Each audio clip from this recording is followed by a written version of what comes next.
Round number 3. Ooh, Liliana on the start hand and a Baleful Amulet to buy me time. Yeah, I'm keeping this. I would like to draw some spells, but this is a fine, one of the better 5-land hands you can get on the starting hand. I think also being on the play is good with this hand because Liliana gives you back some of the. I mean, being on the play is bad because you have one card less, but Liliana is a card advantage machine that is better on the play. So that makes up for it.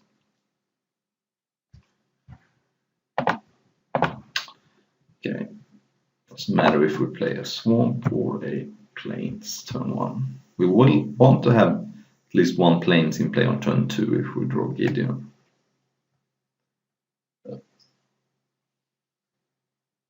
Sometimes it's important what card you play on turn 1, but I don't think there is any 1 mana or 2 mana double colored spell. So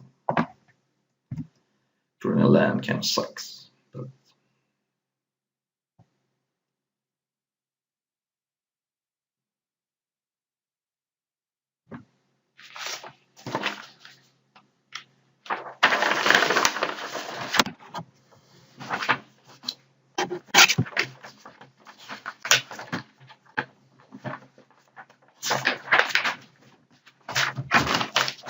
alright, is this the third time in a row we played against a black-white deck?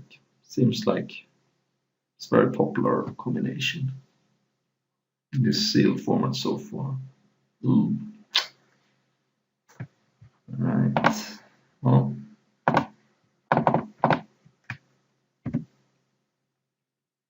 Hopefully we draw Splendid Agony, because this card becomes a 4/4, so I cannot trade with it.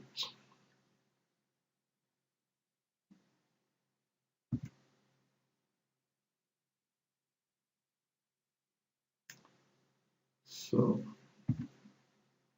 if I don't draw a land next turn, or if I draw a land next turn, I'm considering cycling the Attendant. Comes back. Also, it's somewhat a synergy with Liliana. Here I think I'm discarding 2 lands, because I could discard Attendant, but I'd rather cycle it, and I think this gives me. I'm gonna draw lands, right? Ooh. So let's take.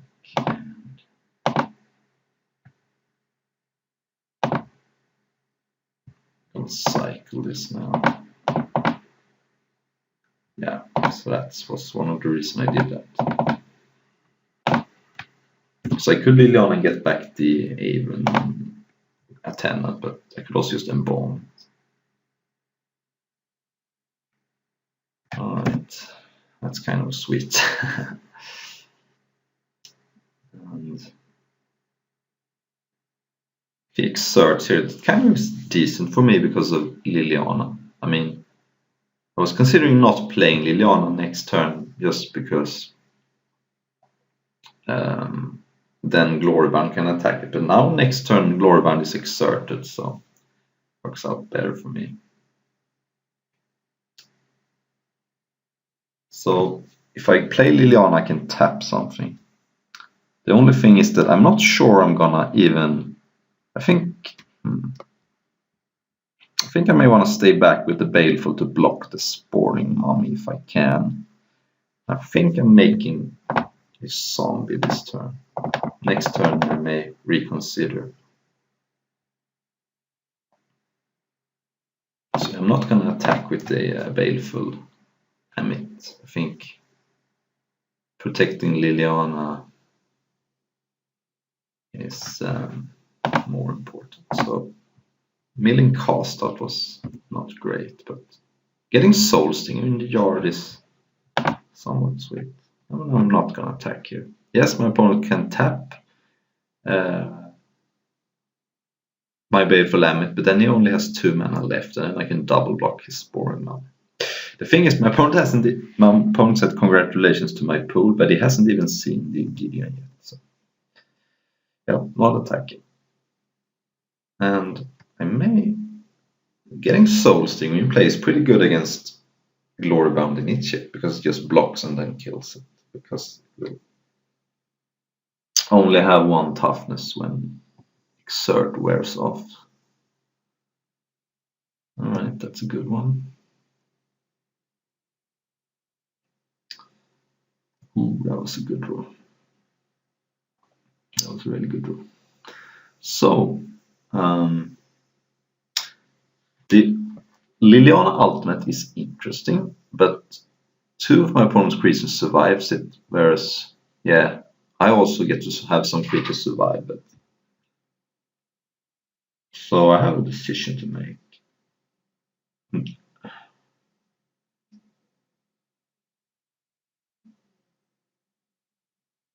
Kind of want to reanimate Soul Steam.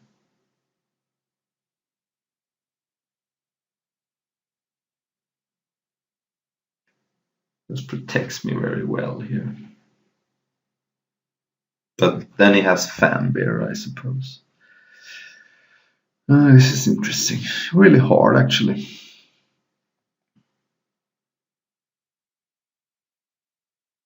So what happens if I try to go for the ultimate at some point? He gets to keep Fanbear and Sperm. I actually think that might be better just to try to go for the ultimate.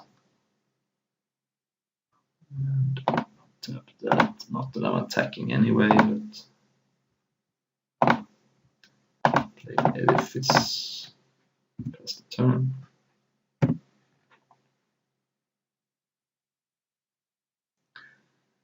Ideally, I can keep Liliana in play when I ultimate, but that may not be an option. But if I draw a land next turn, I can embalm the Orchestra's Attendant and tap with Edifice, so that's sweet. So whether I draw a land or not, I'm going to be in reasonable shape. Okay. Interesting. I think I'm locking down the Glorybound here. Because then I have reasonable blocks.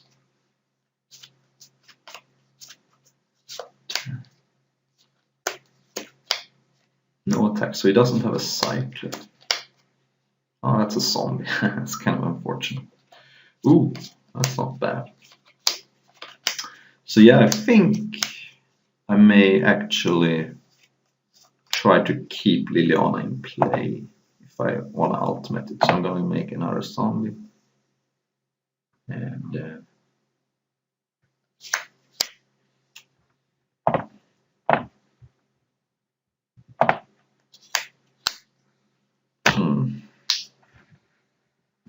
and I'm not playing Doombit because I want to keep up Edifice and Vizier. So I'm just going to pass the turn here.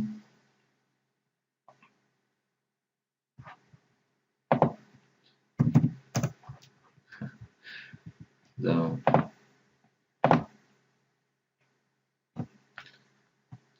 not sure why my opponent tapped my creature with Fanbear last turn if he wasn't going to attack.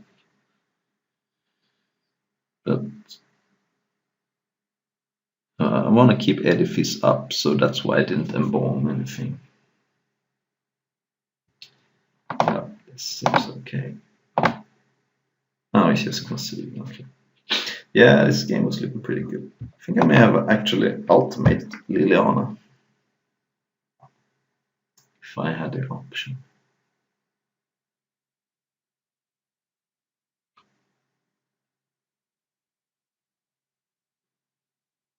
Yeah, still don't have enough cyclers for Ruthless Sniper. The thing is, yes, Cast Out has cycling, but that's a card that you don't want to cycling almost 90% of the time. And yeah, okay. Guess impeccable timing is an answer to Glorybound Initiate. You do it in response to the trigger, so I think that's better than Lay Bare the Heart. Done that switch a couple of times.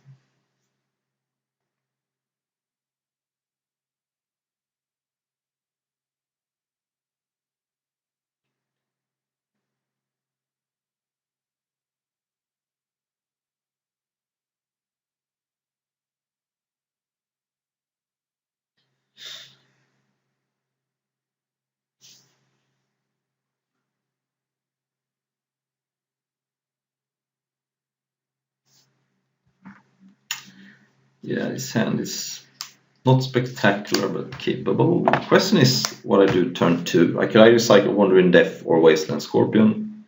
If I cycle the Wasteland Scorpion, I can get it back with Wandering Death.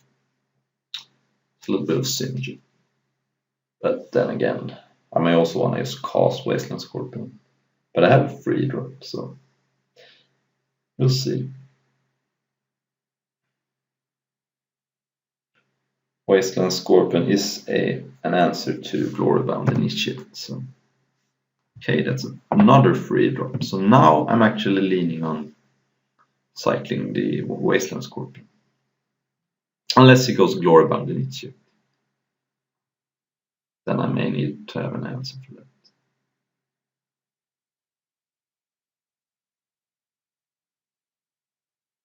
Right. Things are going a little slower now, so yeah. I think I'm cycling Wasteland Scorpion here. Have enough stuff, and it's not too many creatures, big ground creatures in white-black that you want to block with Wasteland Scorpion that you can't block with Unwavering Initiate. I can't really think of anything to.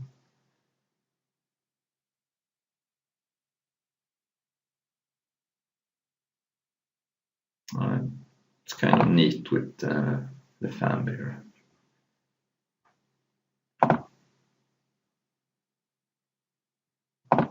Guess Ruthless Sniper would have been pretty good this game.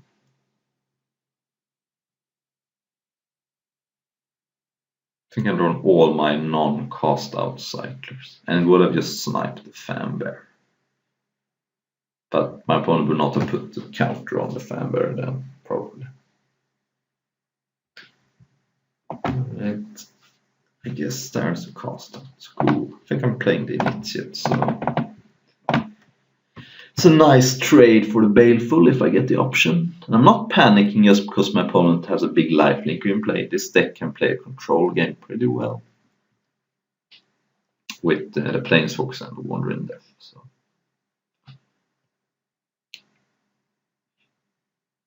I'm fine with this, whatever happens. No. Yeah. What? I mean, the only reason you want to attack with fanbear is if you have time to reflect. Yeah, this is fine. I mean, my opponent gains a lot of life, but I can play a control game. Alright, first things first, let's attack, because it's a fine trade for me, this.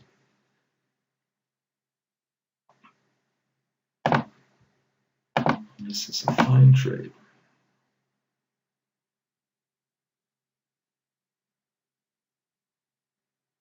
Wow, okay. That works for me. I think I just played a Spearmaster and tried to trade here. And if he taps, well, he's wasting his mana pretty substantially. So if I would play an aggressive deck, I would have approached this game differently, I think. Then I would have been more scared about him gaining all this life. But now I'm playing. I have a lot of good late game in my deck, so I'm not really too worried about this.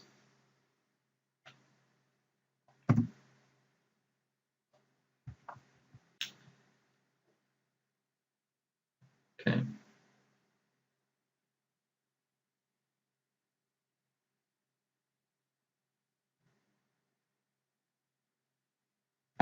It's a good one. But Doombeater stops that just fine. I think I'm just casting this because I want to maximize my mana. I mean, playing Doombeater and Wandering Death is an option, but getting back Unwavering Initiate is kind of lame. You'd rather just embalm it. I may take 3 damage this turn. It's okay. And then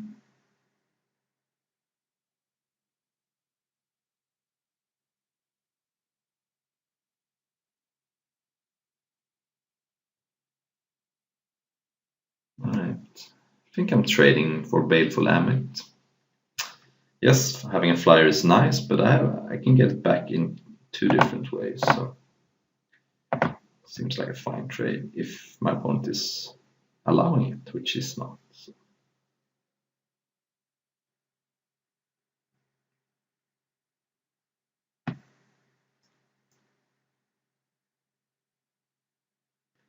So now I think I cast Doom Beetle and I'll get ready to cast out something.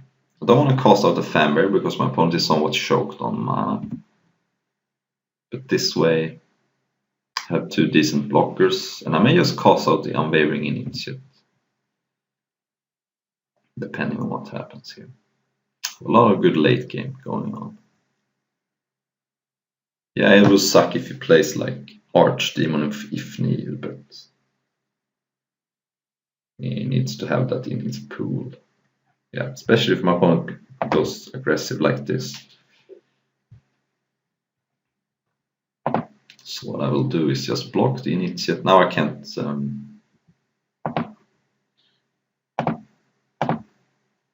block like this, see if he has a trick. If he has a trick, I'm going to use cast out on the Initiate. If he doesn't, I may just need to snipe this Baleful Amulet. He's thinking about it.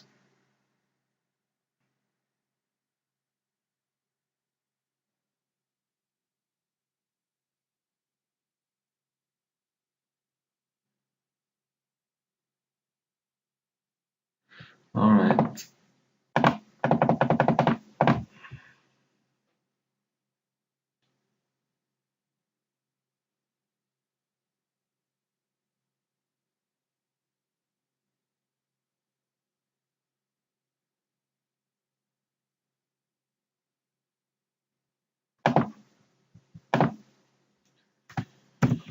Now you can play your trick, that's fine.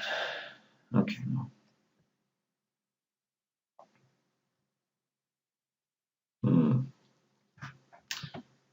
Yeah, I think I'm gonna attack for 3 here. Or actually I have to exert, otherwise he just gets a nice blocker. Then I'm bombing this guy. And he did play Unburden last game, so I probably should keep some 2 lands in my hand.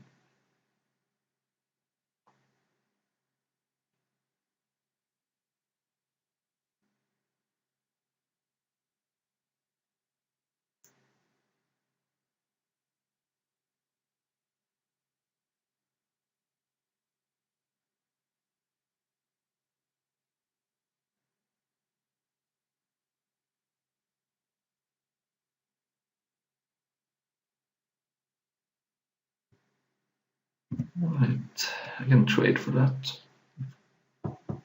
I'm allowed to. It's not bad actually.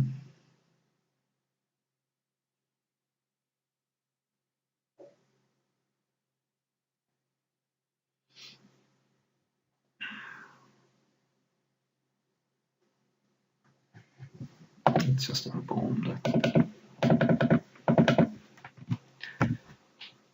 And then I can just block his Initiate if he attacks with both. Comes 4-3, I trade for my 3-2. Because he has to attack the. Okay, it's just a 10 if he wants to have his Spearmaster attack and survive. His Flyer Bird, whatever it's called. Okay. It's getting to a point where I probably can't play around Unburden too much longer.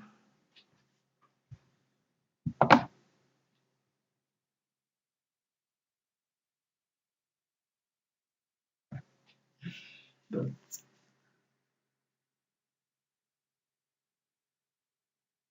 we're gonna do it one more turn.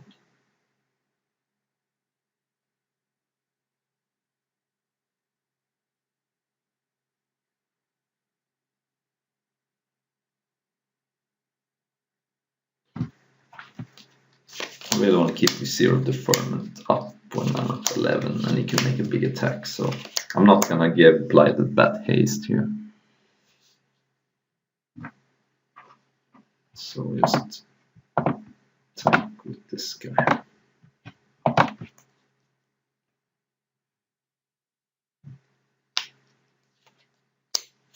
Another good thing about keeping Blighted Bat back on defense is that my opponent now has to exert TDS, this creature, and that taps it down for a turn. I mean, if he was gonna start tapping my attendant.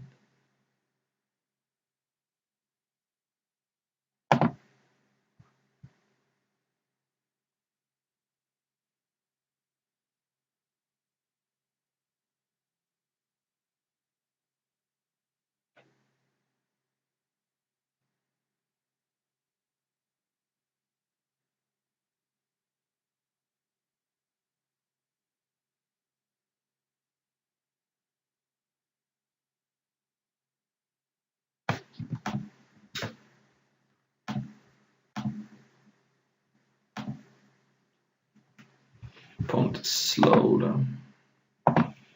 Alright.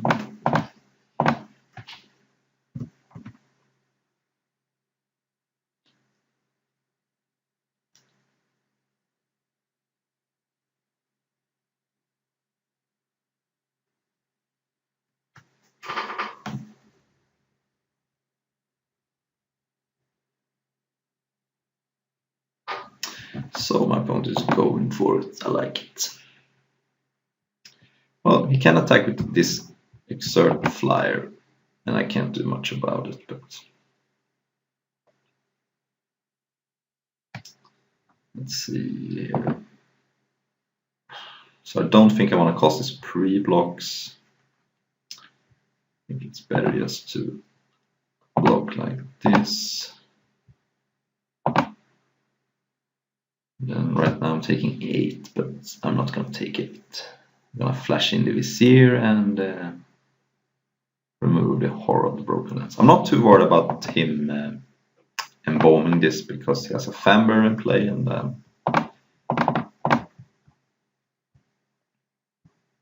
yeah. I'm going to take 5 damage.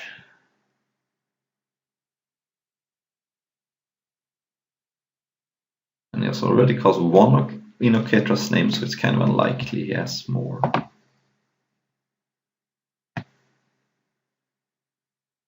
Alright, so Bone Picker, that's a good one. Ooh, alright. Oh, this is interesting. So, Blighted Bat trade for Bone Pickers. I'm not too worried about that.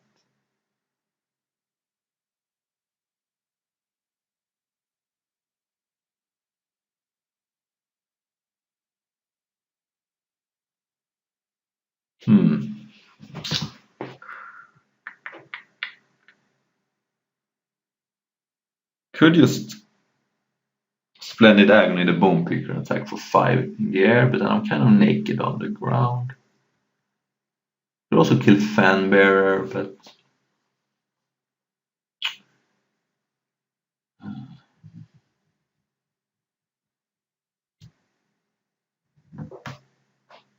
I think I'd rather just pass the turn here, I think. No attacks. And just see what it does. It's very likely I have to Splendid Agony something, and then I'm ready. But I may get some decent trades before that.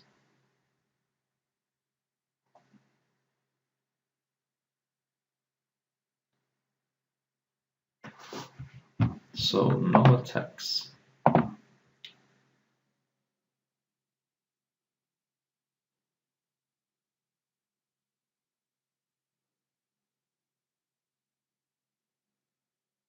Just hoping to draw one of my Planeswalkers here, I think.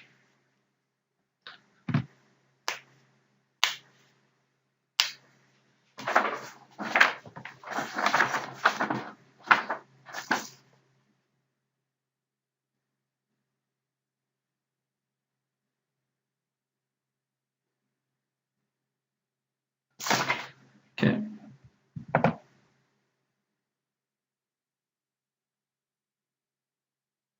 Ooh, right. So now we may get some sweet action with Splendid Agony. I'll let my opponent attack.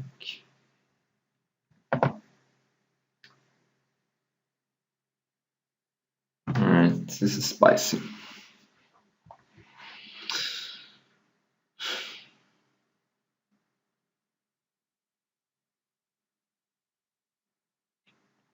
So I have a lot of options with the Splendid Agony. I can just kill the bone. I can just kill the Blighted Bat and the Fanbearer. That's kind of decent. I could also put Dune Beetle and Vizier on the Horror of the Broken Lands, and then I can use Splendid Agony to kill it. And yeah, that leaves Fanbearer in play. It's not great, but I'm also at 8.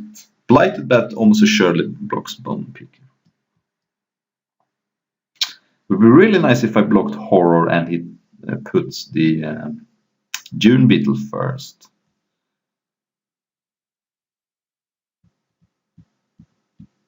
Next turn I can cast Wandering Death. Getting back some stuff. This is really interesting. But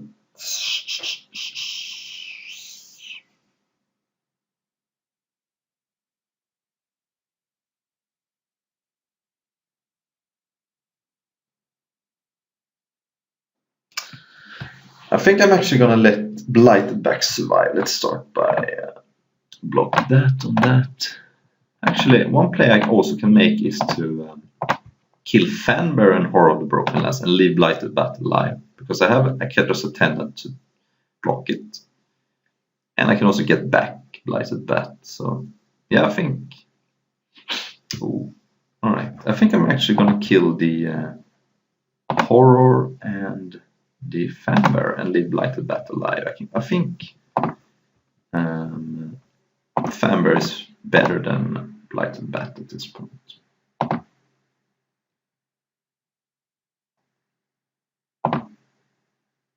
Oh, that's good too. So let's see here. I think now I will actually play a land. So I'm gonna use Edifice on the Tarkrop Skirmisher and get back 2 creatures. So means I'm sending with everything except the Attendant. Then I can block the Blighted Bat. So that seems okay.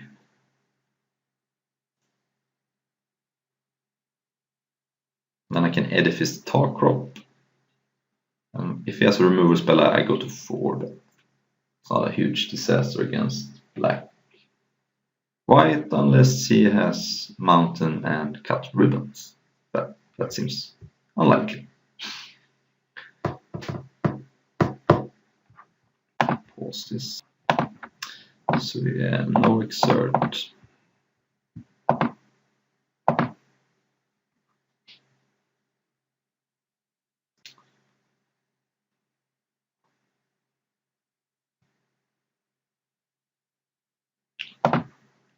And cast Edifice. Then get back these 2 creatures. It's possible I will actually cycle the Wasteland Scorpion. Now if he has Unburden, I can just discard Wasteland Scorpion.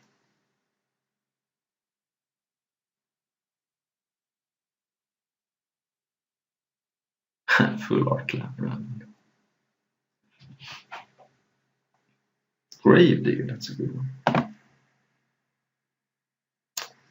Oh, that's a good one.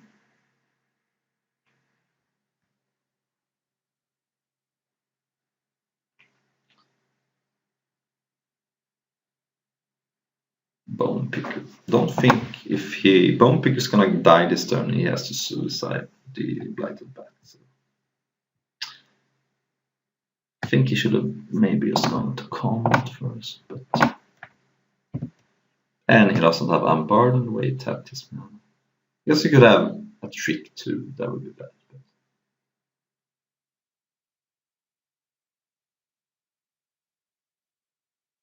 So if he has impeccable timing, that could be awkward. Could just suiciding this. I think he has a lot of turns to actually cast impeccable timing, so I don't think he has it, but I guess it's possible. Right, so he was just suiciding it to get the bone picking play. I think that's a little, I don't think that's a great play, but I might be wrong. Okay, so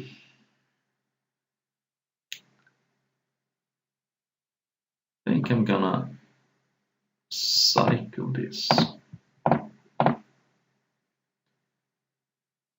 If I draw something sweet. That's alright. So I'm gonna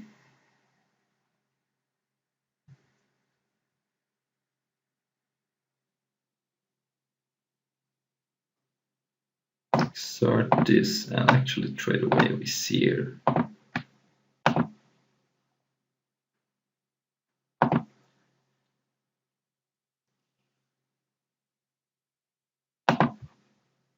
Then play a blighted bat, which can trade for the bone picker. Lose out with some value by not giving it haste, but I'm at 6 life, so I want to be a little careful.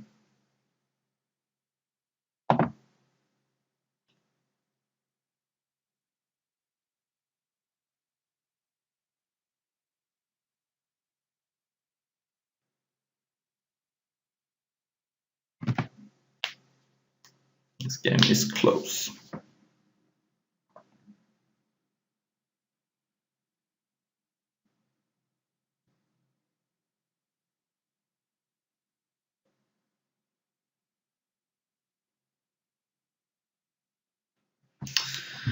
Let's freeze down the tar crop because blighted bat can just block the bone picker. So it's actually, bone picker is actually a worse attacker than the tar crop here. What's his last card? Okay. It's not bad, but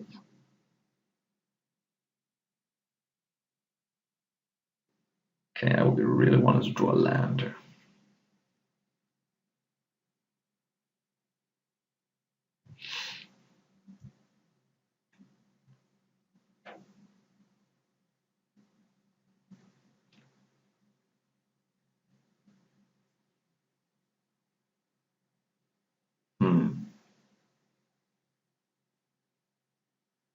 I'm almost. Problem is, there's 2 creatures which I really want to tap or lock down with Edifice, and those are the Tar Crop and the Devoted Cropmate. And I think I have to lock down the Tar Crop.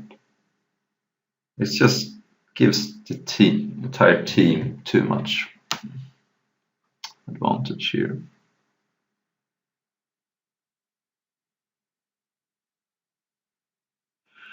So yeah, I think I just cast the Cursed Minotaur and say go. And then I can kill the Devoted Cropmate, but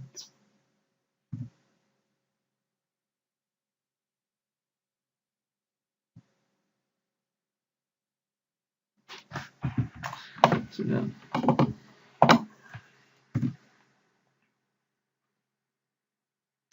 he gets back Fanbear most likely. Okay, he's going with the team. What can he have drawn? I don't. Can you really play 2 in your Ketra's name? Maybe he forgot that Fanbear has summoning sickness. Alright. I'm just gonna block Blighted Bat on that. This here on that, and Doom Beetle on that.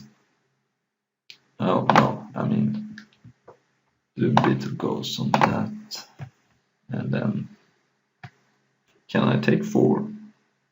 I think I can. Then I'm actually close to having lethal.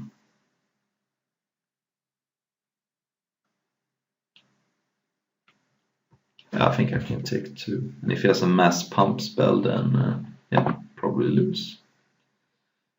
Probably lose to that. So if he has another Ketra's name, then probably dead.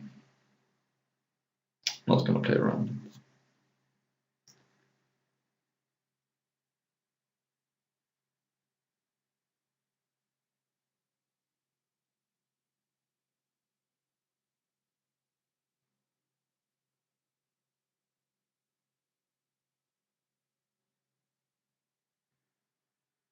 Play Mighty Leap also.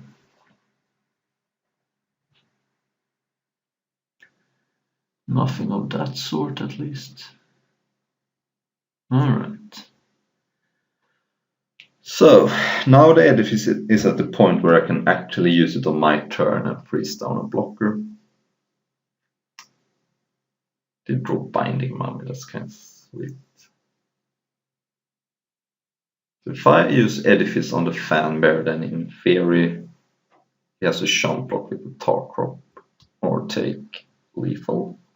And it's something I probably want to do anyway, so yeah. Let's do it like this.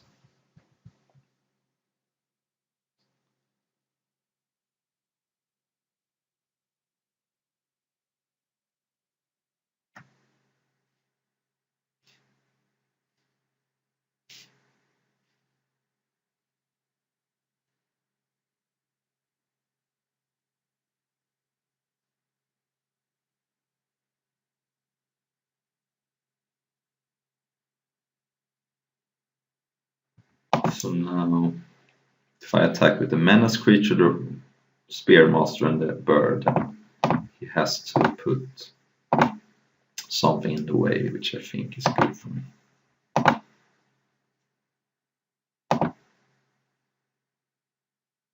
Then I can kill the Spearmaster, and then I think I'm in okay shape. I mean, if he had Pump Spells, he would have used it last turn, right? So yeah, if you have Edifice with 3 counters on it, you want to use it on your turn, because there's really no reason to. It takes away a blocker. Okay, that's a strange block. Guess he has. But if he had a Pump Spell, well, we'll see. Is there anything that gives +1/+1? I don't know.